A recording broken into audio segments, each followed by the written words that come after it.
সেই কথাখিনি আমি পঢ়িলেই বুজি পাওঁ। আমি যাক আজি চকুৰে দেখোঁ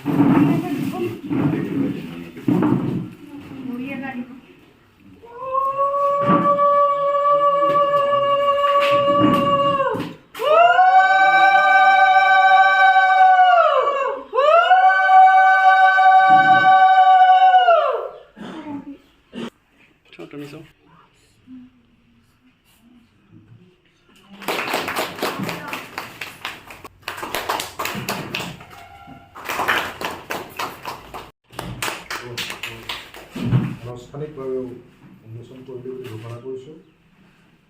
আৰু ইয়াৰ পিছতে আমি অকণমান গ্ৰন্থখনৰ ভিতৰলৈ প্ৰৱেশ কৰিব বিচাৰিছোঁ। এই গ্ৰন্থখন সম্পাদনা কৰিছে ডক্টৰ ৰীতা চেতিয়াই, তেওঁ সহকাৰী অধ্যাপিকা, অসমীয়া বিভাগ, পিঠুবৰ ছোৱালী স্নাতক মহাবিদ্যালয়, সম্পাদনা সমিতিত আছে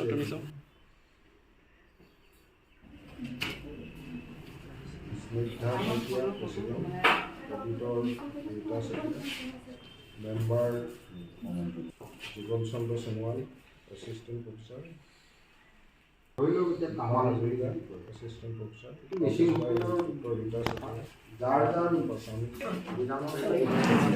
ৰীতা চেতিয়াই প্ৰকাশ কৰিলে এয়া তেখেতৰ এখন গ্ৰন্থই নহয়, এইখন এখন তেখেতৰ প্ৰিয় সন্তান বুলি ক'ব লাগিব।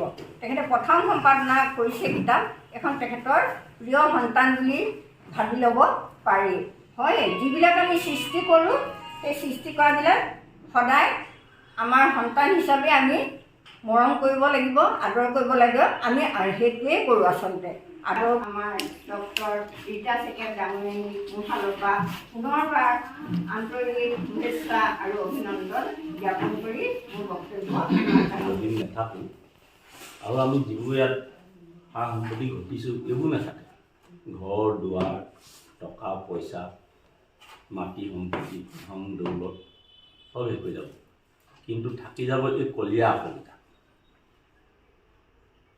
ইয়াতে আমাৰ ভাৱ অনুভূতি সকলোখিনি থাকিব। ছাত্ৰ ছাত্ৰীসকলৰ কাৰণে এই কিতাপখন যথেষ্ট উপকৃত হ'ব। অসমীয়া বিভাগৰ ছাত্ৰ ছাত্ৰীসকলে কিতাপখন যদি লয়, মই ভাবিছোঁ যেনে ইয়াত আছে অসমীয়া কবিতাৰ ইতিহাসটো আছে, এনেকুৱা ধৰণৰ আছে বিশ্লেষণাত্মক শংকৰদেৱৰ কথা আছে, তাৰপিছত প্ৰেম অমৃতৰ নদী। এই গ্ৰন্থখনৰ এটা নতুনকৈ সমালোচনাত্মক আলোচনা কৰা হৈছে। এই কথাবিলাক আমাৰ ছাত্ৰ ছাত্ৰীসকলে বুজি পাই উপলব্ধি কৰি তেওঁলোকৰ লাভ হ'ব বুলি ভাবিছোঁ।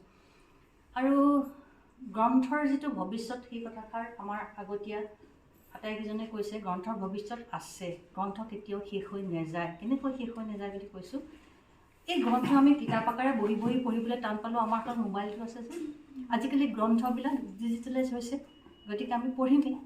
আৰু গ্ৰন্থ পঢ়াৰ যিটো অনুভৱ, যিটো এখন গ্ৰন্থ পঢ়াৰ পাছত হৃদয়ত যিটো অনুৰণন হয়, সেইটো কিন্তু শুনি বা কৈ নহয়। নমস্কাৰ, মই ডক্টৰ ৰীতা চেতিয়া, পিঠুবৰ ছোৱালী স্নাতক মহাবিদ্যালয়ৰ অসমীয়া বিভাগৰ সহকাৰী অধ্যাপিকা। আচলতে সন্মিলিত অসমীয়া ভাষা সাহিত্য সংস্কৃতি এই গ্ৰন্থখন মোৰ বহুদিনীয়া পৰিকল্পনা আছিলে। আৰু সেই পৰিকল্পনাৰ মৰ্মে মই বিভিন্ন মহাবিদ্যালয়ৰ অধ্যাপক অধ্যাপিকাক মই তেখেতলোকৰ বহুমূলীয়া প্ৰবন্ধ বিচাৰিছিলোঁ, তেনেকৈ মই সঁহাৰিও পাইছিলোঁ। আৰু সেই মৰ্মে গ্ৰন্থখন মই প্ৰায় 12গৰাকী অধ্যাপক অধ্যাপিকা গৱেষকে প্ৰবন্ধ দিছিলে। মোৰ নিজৰো 3টা প্ৰবন্ধ ইয়াত সন্নিৱিষ্ট হৈ আছে।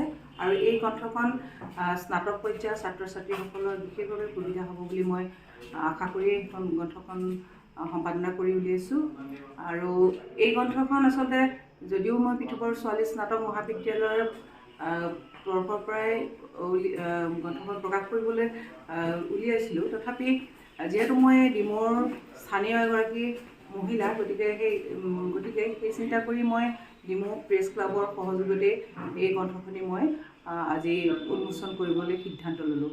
আৰু মই যথেষ্ট সুখী, প্ৰেছ ক্লাবৰ সকলো সদস্যই মোক এই ক্ষেত্ৰত উৎসাহিত কৰিছে। আৰু তেখেতসকললৈ মোৰ এইখিনিতে মোৰ ফালৰ পৰা বা আমাৰ পিঠুবৰ ছোৱালী স্নাতক মহাবিদ্যালয়ৰ পৰিয়ালৰ তৰফৰ পৰা আন্তৰিক শুভেচ্ছা আৰু মৰম যাচিছোঁ। লগতে আমাৰ আজি এই গ্ৰন্থখনি উন্মোচন কৰিবৰ কাৰণে আমি নিতাইপুখুৰী মহাবিদ্যালয়ৰ ডক্টৰ দিগন্ত গগৈ ছাৰক মই নিমন্ত্ৰণ কৰি আছিলোঁ তেখেতেও যথেষ্ট আমাক সঁহাৰি কৰিছে মোৰ মহাবিদ্যালয়ৰ ছাত্ৰীসকলো আহিছে আৰু মোৰ মাতৃ আহিছে যোৰহাটৰ পৰা তেওঁ বন্তি প্ৰজ্বলন কৰিছিলে গতিকে সকলোৰে সহায় সহযোগিতাত সুন্দৰভাৱে এই অনুষ্ঠানটো হৈ গ'ল ধন্যবাদ